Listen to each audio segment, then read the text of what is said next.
Hey everyone, it's Ben Hardy here, and in today's video, I'm going to be giving a big update on the car market because we just recently got some new information released, and yeah, not exactly a fun time. But anyways, before we get into the video, as always, if you want to save time and money the next time you purchase a car, link to my car buying guide in the description down below. And then if you want to see more videos like this, then I recommend you subscribe because I post content every single day. Let's get into it.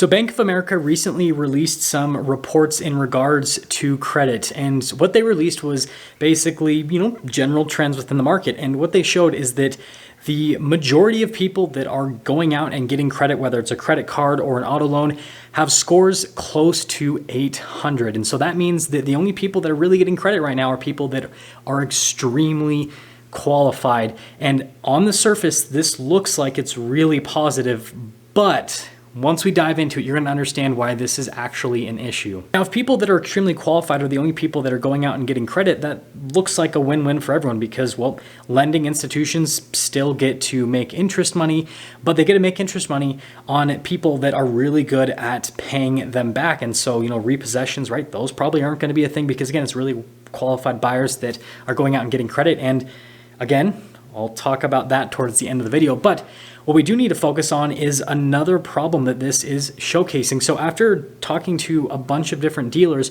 this is what's happening right now. So the only people that are actually saying yes to purchasing a car and yes to an auto loan are people that have really high credit. And again, that's what Bank of America's report showed.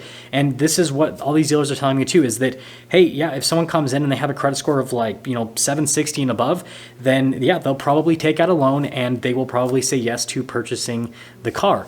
But if someone comes in and they have an average credit, so 680 to 720, they will come in and they want to purchase a car, but then they will see the payment and the interest rate that they qualify for because their credit's not perfect. And well, even with perfect credit, interest rates are pretty high, and with not so perfect credit, they're really high. Well, they just say no to the payment because they say, yep, I can't afford that. And then with people that are considered subprime, so, low 600s, high 500s, those people just can't get approved right now. Lending institutions are being so strict that it's so difficult to get these people approved that it's usually not worth it. And by the time that these people end up getting approved, the payment is so astronomically high that they simply just cannot afford it. Like, it just doesn't make any sort of logical sense. And so the only group of people that is actually purchasing cars are extremely well qualified buyers or cash buyers. That's another thing that dealers were telling me, is that there's a lot more cash buyers right now than there pretty much ever has been. And so it's either people have 780 credit scores or they're paying in cash. Now, in the short term, this is actually not too big of an issue because manufacturers are really struggling to produce vehicles right now. And so what that means is that supply is dwindling day by day when it comes to production, even though there are some dealer lots that I've been talking about that are starting to stack up with inventory. This kind of influx of cash buyers and people with really good credit is starting to kind of eat away at some of that inventory, but more importantly, they're not eating at it too fast to where supply is going to completely disappear because, again, they're the only people that are able to purchase cars right now. So this is going to allow some manufacturers to slowly build up some supply while they are struggling to build cars. For the 2022 sales year, we're tracking to sell about 13 million new cars this year, and 2023 projections right now are less than that. And so what that means is that car availability is already bad for 2022, and it's going to be even worse for 2023. And so if there's less people that are going out and purchasing cars or able to purchase cars because they don't have cash on hand to pay for the car in full, or they're not, 760 and above, then that is actually going to help out with the whole supply-demand dynamic and make it so that pricing is actually going to normalize a little bit. So like I said, in the short term, this actually isn't all that bad. But in the long term, it is not good whatsoever. So here's the deal. This is bad for a number of reasons. First off, this is actually going to push manufacturers to continue to produce more and more expensive vehicles because the people that are currently purchasing in the car market are people that make more money. I know that I said that it was cash buyers and people that have good credit. Well, here in the US, nobody's really good with their money. I mean, I shouldn't say nobody, but the large majority of people here in the US are not great with their money because if you look at the average American, they don't have any money saved up. And again, they don't have a perfect credit score. And so what do you have to do to have a perfect credit score in the US?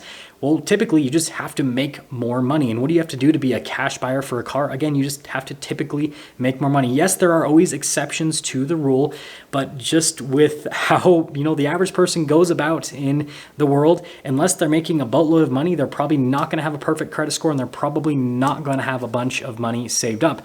And so these people that are, again, purchasing cars right now because they make a boatload of money, well, they want luxury items. And this is actually showing outside of the car world, because outside of the car world, businesses that typically cater towards, non-luxury buyers are really struggling right now. Whereas businesses that cater towards luxury buyers are still selling tons of product. So what this means is that automakers are going to be focusing on these higher income earners when it comes to vehicles that they're going to be producing. And if you guys are wondering what qualifies someone as a higher income earner, basically just have to make over $100,000 per year. And yes, it does vary depending on where you live, because, well, if you make $100,000 per year and you live in like San Francisco, that's a lot different than if you live in the middle of nowhere, Wyoming, right?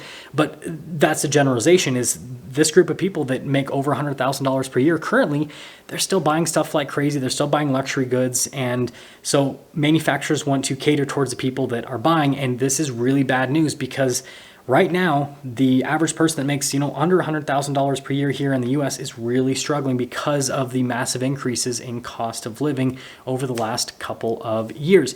And so if these automakers are doubling down on these expensive models and not building inexpensive models, well, that's actually going to raise prices when it comes to inexpensive cars, because these people still need transportation. They still need to buy cars. And if there's less availability, right, supply and demand, it's just going to raise prices. And I just made a video talking about how there are finally some affordable cars that are popping up, for sale. But what I've been noticing is, yes, the prices are a little bit lower than they were a few months ago, but the amount of time that these cars sit on lots is really low. It's crazy. They're just selling instantly. And so, yeah, this demand is going to push prices up. And once I get a little bit more data, I'll kind of give you guys an update in terms of what's happening with cars that are in the lower price ranges. But I would not be shocked if I see prices kind of jump back up over the next, month to 2 or 3 months from now. We pull all of this together, it shows a systemic issue that we have here in the US, and it was created at the onset of the pandemic. What happened is we had a K-shaped recovery. Basically what that means is economic downturn, and then after that initial economic downturn, some parties skyrocket back to the moon, and some parties will skyrocket back down to even worse than the initial downturn. And again, that's what we saw in the US with certain industries and with certain individuals. And that is continuing today, because again, you've got the average American that can't afford credit right now and just barely is hanging on when it comes to buying essentials and all that. And then you have these higher income earning individuals that are still partying like it's 2021, where, everything's going to the moon and they're just buying stuff like crazy. And so it just, that K-shaped recovery, it's still happening today. And here's the deal is there's not really an easy fix for this situation, because if the federal government just said, okay, you know what, we need to make it so the average American can afford credit again, we're going to lower interest rates, well, that's going to cause another buying frenzy like what happened in 2021. And so even if interest rates were just cut in half right now, let's just say that they just, boom, cut in half, well, then the average American would be able to afford a credit again. But then what would happen is all of these high income earning individuals would be like, ooh, cool, credit is more affordable, and so I'm going to go buy up a bunch of stuff. And so again, it would not work. And so I guess if I'm going to give my personal opinion, I think the only way that this situation could actually be remedied is if automakers are able to ramp up production, and for a short time period, and when I say short time period, a year to 3 years, are able to produce more vehicles than what they were producing prior to the pandemic, then I think that would actually level things out, because that would allow the federal government to decrease interest rates when it comes to the automotive side of things. I can't talk about other industries because I'm not experts in those industries, but when it comes to the automotive side of things, because what this would do is, even though interest rates would come down, which would theoretically increase demand because money would be cheaper, there would be so many vehicles being produced that there wouldn't be any pricing power to just skyrocket prices to the moon like we saw in 2021. And so I think that's the only fix, is if automakers were somehow able to exceed production that's higher than what we had prior to the pandemic. I don't think that's possible. That's gonna sum things up for today's video. And well, if you wanna see more content like this, then again, I recommend you subscribe, because I will be posting videos every single day, and I'm going to be continuing to dive more into this specific topic because I feel like it's really important. And I know a lot of people are kind of waiting like, hey, when are these affordable cars gonna come? And it seems like it's like this flip-flop thing every single day. Every single time I think that I find an answer one way, some new information comes in and just completely knocks that out. And then it's like, oh, well, now we're back to where we were before. It's all over the place. And so I'm gonna continue to research into this. As I find out more information, I'll let you guys know. And yeah, I'll see you.